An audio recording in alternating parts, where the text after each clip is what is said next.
Ας ξεκινήσουμε λοιπόν με το πρώτο μας θέμα που έρχεται από το κεντρικό Λονδίνο και συγκεκριμένα από την Βρετανική Βουλή. Την Τετάρτη 13 Ιουλίου η Εθνική Κυπριακή Ομοσπονδία Ηνωμένου Βασιλείου, σε συνεργασία με την διακομματική κοινοβουλευτική επιτροπή για την Κύπρο, και οργάνωσαν την ετήσια κοινοβουλευτική τους εκδήλωση για να καταδικάσουν την τραγική επέτειο της τουρκικής εισβολής και της συνεχιζόμενης κατοχής της Κύπρου από το 1974.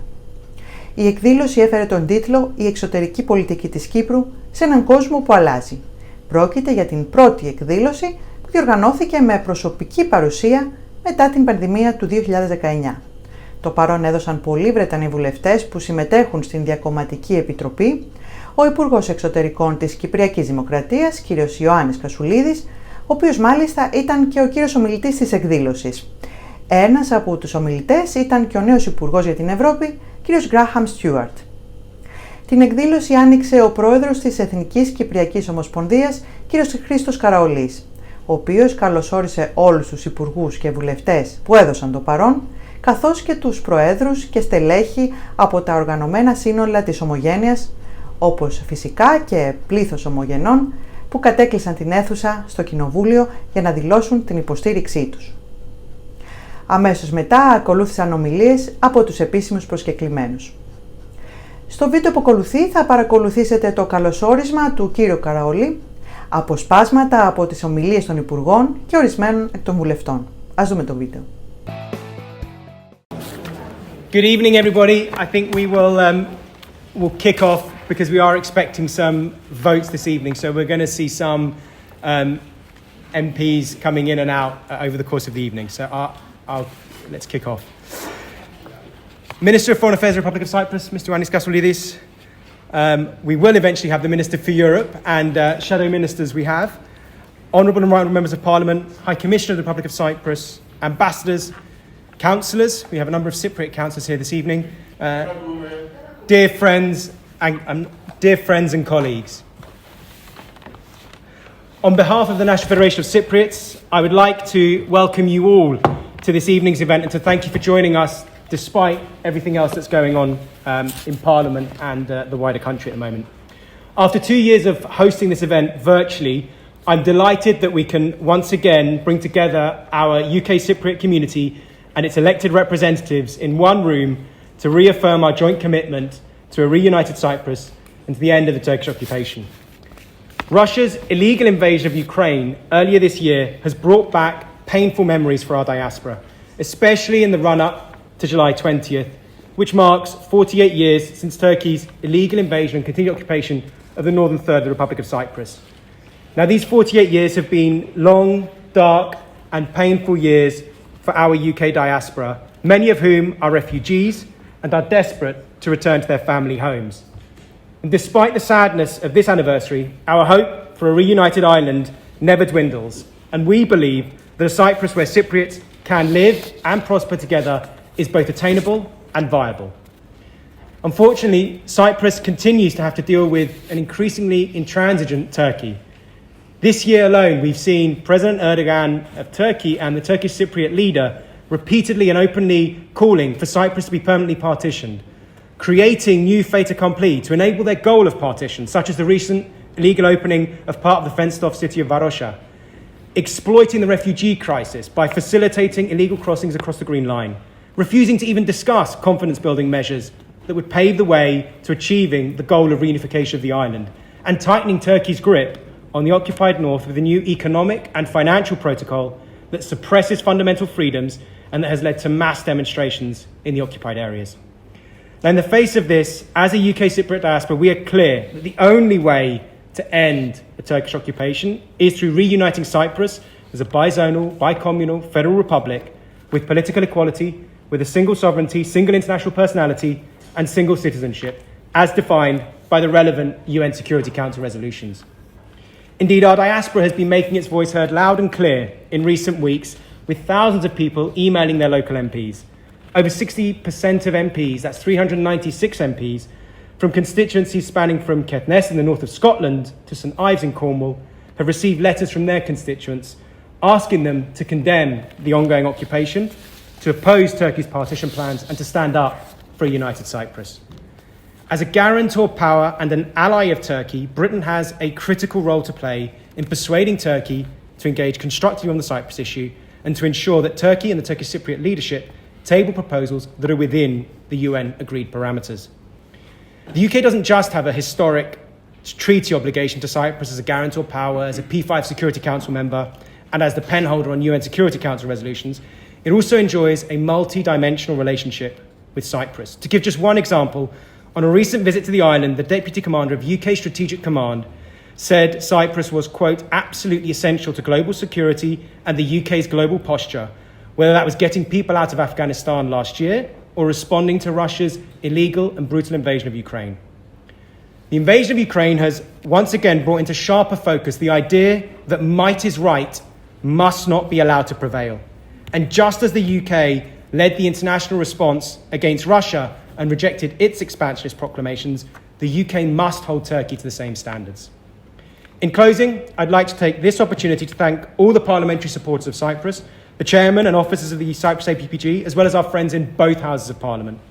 Your actions can make a real and lasting change to the lives not only of your constituents and the 300,000 Britons of Cypriot origin, but the fate of an entire population that is just asking for peace, justice, and the restoration of human rights. Thank you very much.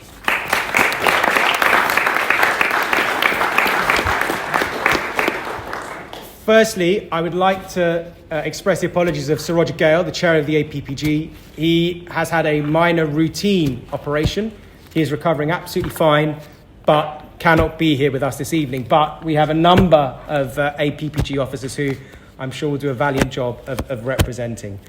Now, I recognise there's votes happening later, so if there are members who need to go and vote and want to speak, I think we'd ask them to speak first, and then the Minister will speak when the Minister for Europe arrives, probably in about 15 minutes or so. Alan, do you want to kick off if you need to go to vote? Yes, so Alan Smith is the SNP Foreign Affairs spokesperson. Well, thank you, and Kalispera. Great to see you all here. You're all very welcome to Westminster.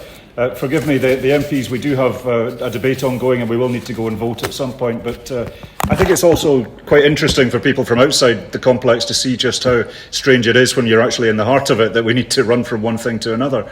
But for me, Cyprus is personal. I grew up in Saudi Arabia, in Riyadh, so Cyprus was the place that we went for our holidays twice a year to get out of the hot desert heat to come to a place that we've got very happy memories on. We've got Scotland and the UK have a clear, close relationship with Cyprus. For me, it's very personal also that presently my little niece is on her first holiday job in Paphos and having a fantastic time. What she's getting up to, I don't really want to know, but I'm sure she's enjoying herself. And the ties that we have are real and very personal.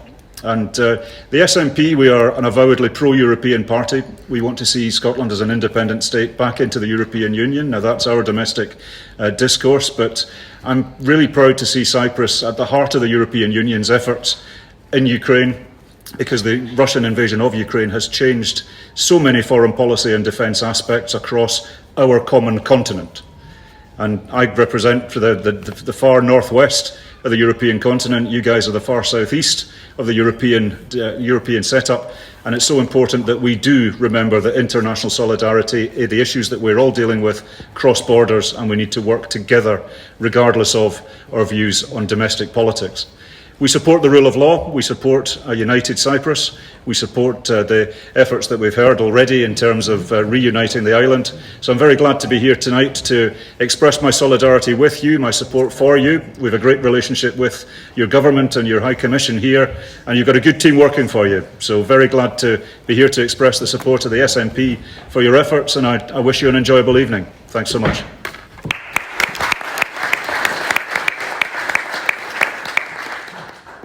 Thank you very much, Alan, and welcome Minister Graham Stuart, the newly appointed Minister for Europe. Thank you very much for joining us and making time in your diary at such short notice to be with us this evening. Next, I would ask the Minister of Foreign Affairs of the Republic of Cyprus, Mr. Iωάννης Κασουλίδης. Right Honourable Mr. Minister for Europe, right Honourable members of the Houses of Parliament, distinguished guests, ladies and gentlemen. Okay. It is both an honor and a distinct pleasure to be at Westminster Palace this evening to address such a distinguished audience, including many esteemed members of both houses of Parliament. I am particularly pleased that this annual event is taking place in person this year after the COVID-related restrictions of the last 2 years. It is rather evident that my presence comes at a very timely and critical juncture, to say the least. This event provides a unique platform to discuss and exchange views on a variety of different issues pertaining to Cyprus-UK bilateral partnership, the Cyprus problem, as well as other regional and international foreign policy issues. I would therefore like to thank both the members of all parliamentary party group on Cyprus and the National Federation of Cypriots for the organization of this event and for inviting me to offer some remarks on the issues I have just mentioned and the rationale driving our policies on these issues. Dear friends, history has traditionally been the driving force behind the relations between Cyprus and the United Kingdom. It constitutes the catalyst for the long-standing close ties we have enjoyed and continue to enjoy. It is not a static relationship, but one that is an established special relationship based on reciprocity and mutual respect. Maybe not as special as the UK-US special relationship, but nevertheless a very special one indeed. The bonds between our two countries date back in history as far as the reign of Richard the Lionheart, who left his mark on the island, including what must have been one of the first weddings destination, as he married Queen Berengaria of Cyprus and also Queen Berengaria in Cyprus, and also exported our famous Kumandaria. Next up, I would like to ask the Minister for Europe, Graham Stuart, to make his remarks. Thank you, Minister. Thank you and good evening, and thanks to Christos and the APPG for hosting us tonight, and to all of you for this fantastic turnout on a very hot and slightly sticky evening. But I'm delighted to be speaking alongside His Excellency, the Foreign Minister Kasulides, and who has been so influential in UK-Cyprus relations in recent years, and is the first European Foreign Minister that I have met since I took up my appointment so recently as the Minister for Europe. Another good person. Now, the Minister talked about the character of the Cypriot people. Dignified, determined, resilient. And I think you, sir, personally exemplify all those qualities, so it's quite a good combination to have you being able to be here representing Cyprus and continuing our close friendship. And you touched on in your speech, sir, the future memorandum of understanding between the UK and Cyprus, which will, as you said, allow us to set the wheels in motion to strengthen our bilateral relationship, which is already strong, even further. And you touched on in your speech about the democratic principles that bring us together, and what is best represented by this room, the people-to-people relationship at its heart. Because after all, it's not just the tourists or the people who live, it's just so many ways in which we have a lot in common, and in which those relationships from grassroots all the way up to ministers gives a special flavour to the relationship between the UK and Cyprus. Education, tourism, the law, trade and investment, you referred to all of these, sir, and all of those things bring us together and make us stronger together as a result. Now, the visit of the Right Honourable Sir Lindsay Hoyle, we saw not only the Right Honourable Speaker's first overseas visit, but he was also the first official visit of a UK Speaker of the House of Commons to Cyprus. And of course that happened this year, and it showed that our parliamentary relations are also in good shape as well as our governmental ones. Our personal connections are second to none, and I'm delighted that we have so many Cypriot students here, as well as tens of thousands of Brits living in Cyprus. But our relationship, of course, runs beyond all those things as well. Recently, we've stood side by side, as you touched on, sir, to condemn Putin's barbaric actions in Ukraine. We've worked together to adopt sanctions following Russia's military aggression, and you set out how quickly you moved to make those real. And I welcome the new National Sanctions Implementation Unit in Cyprus and the assistance from the UK's Office for Financial Sanctions Implementation towards that office's creation. We worked internationally together as part of the Commonwealth and the Council of Europe too. And in February, of course, we signed an agreement to protect and promote LGBT rights around the world as well. In June, their Royal Highnesses, the Earl and Countess of Wessex, visited Nicosia to celebrate the strength of the UK-Cyprus bond in the Jubilee year, and I know that they had an extremely warm welcome, for which we're grateful. Next, I would like to ask Theresa Villiers, who needs no introduction, a Vice Chair of the APPG, a long-standing, multi-decade friend of Cyprus, to say a few words. Theresa. Thank you, Christoph, and a bit of warm welcome to everyone here today, including our very distinguished guest, Minister Kasulides, and His Excellency Andreas Kakouris, the High Commissioner. I would start by reiterating the simple fact that there's been a 48-year injustice here, and that is wholly and completely unacceptable. This is a gathering that wants to send out the call yet again that we want to see Turkish troops out of Cyprus. It is entirely unacceptable that a European state for so long has been occupied by the troops of a foreign power.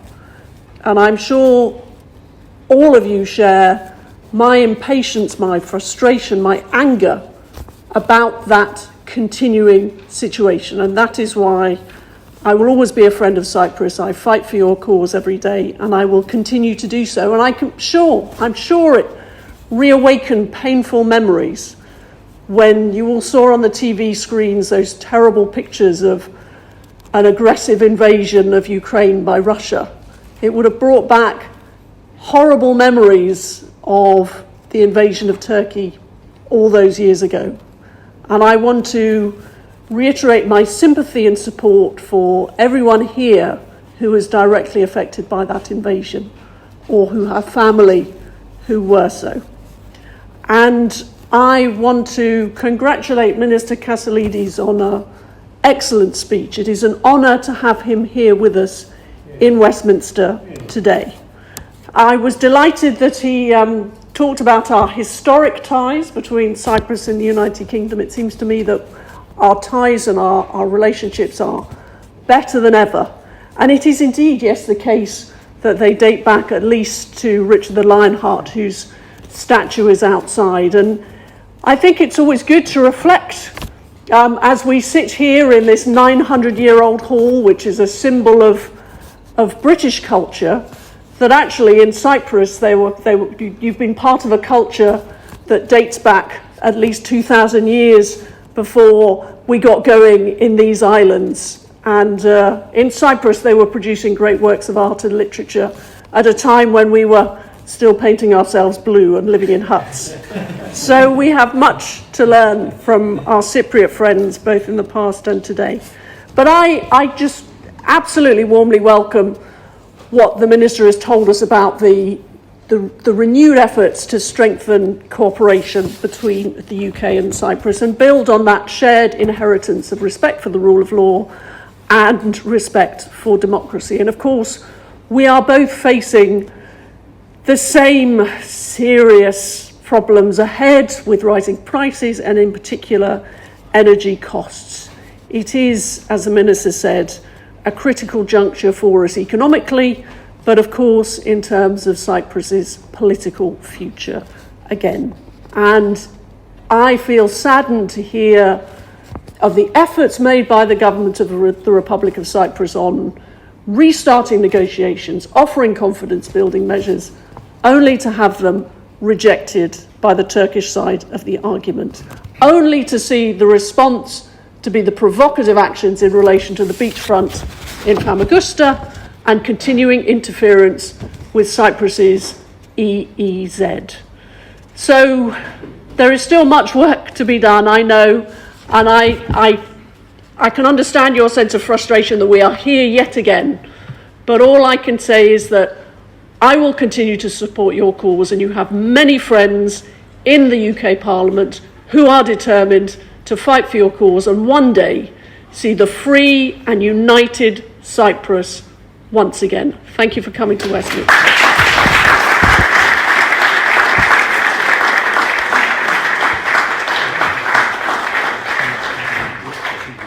Next up, I'd like to ask the only parliamentarian that we have of Cypriot origin, the MP for Empton Southgate, Bambo Sharalam, to say a few words. Thank you, Christo, and thank you, Your Excellency, the Foreign Minister, Mr. Kasulides, for an excellent speech. Very welcome, and it was also very good to hear Graham Stuart, the Foreign Minister, the Minister for Europe, speech as well. So it's quite heartening to hear the remarks from the Foreign Office. We need to see more support for Cyprus.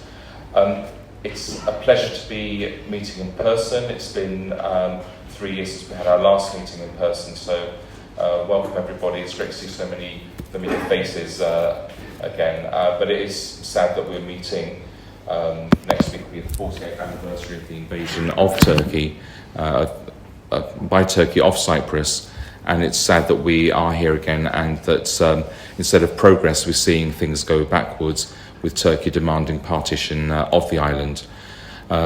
We very much want to see things to be picked up from where they were left off at Crans-Montana. We think there was progress made there, and we want very much to see things happening that will move things along. But unfortunately, because of the state of various timing of elections that are happening both in Cyprus and Turkey, which could happen next year as well, progress doesn't seem to be forthcoming at the moment. Turkey seems to have reinvented itself. There seems to be this strange situation where Turkey believes it's a peace broker in between Ukraine and Russia, but yet refuses to entertain peace talks with Cyprus, which is very bizarre, in my view, behaviour for a country that behaves in such a schizophrenic way.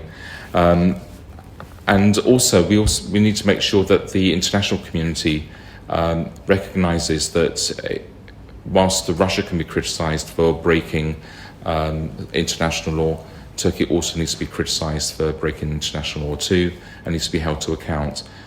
At the moment, we've heard fine words about Turkey's breaking international law in relation to Varosha. We want to make sure that action is taken and that Turkey isn't just content, but further action is taken to make sure that Turkey doesn't just seem to get away with breaking international law, and that seems to happen on a regular basis.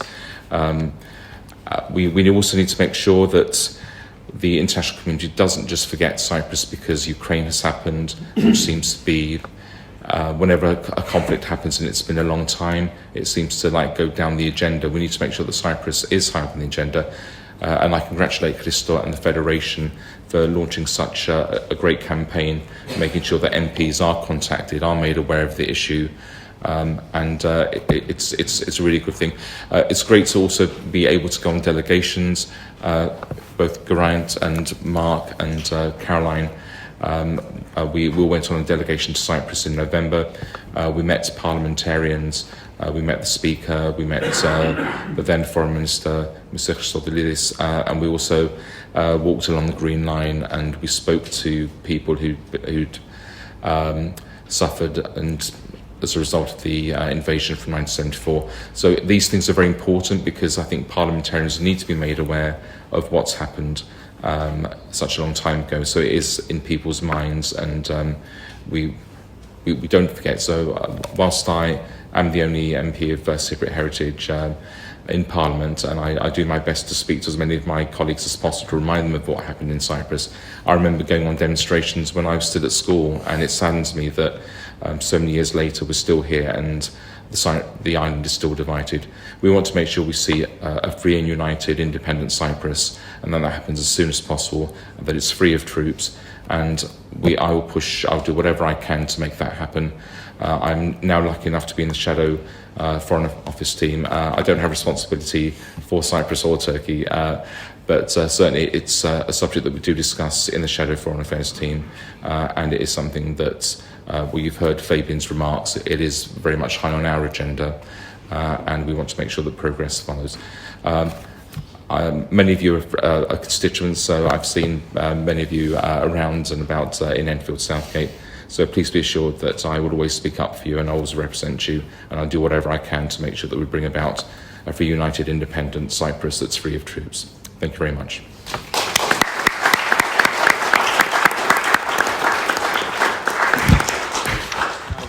In addition, I'd like to thank all the speakers today, all the parliamentarians who spoke, but equally I'd like to recognise members of Parliament who I saw come in, actually mainly to hear the Minister speak. So I think you were the star attraction today.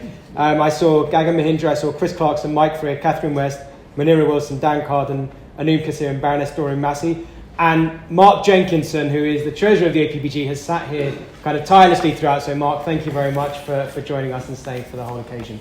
And finally, I'd like to thank Minister Kasiulidis for making the trip to London, for, I think, giving us such an extensive overview of Cypriot foreign policy.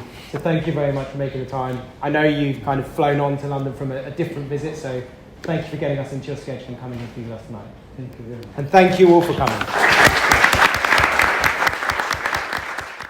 Ολόκληρη την εκδήλωση θα σας την παρουσιάσουμε την Παρασκευή 29 Ιουλίου στις 8 το βράδυ στην εκπομπή με το φακό του Hellenic TV.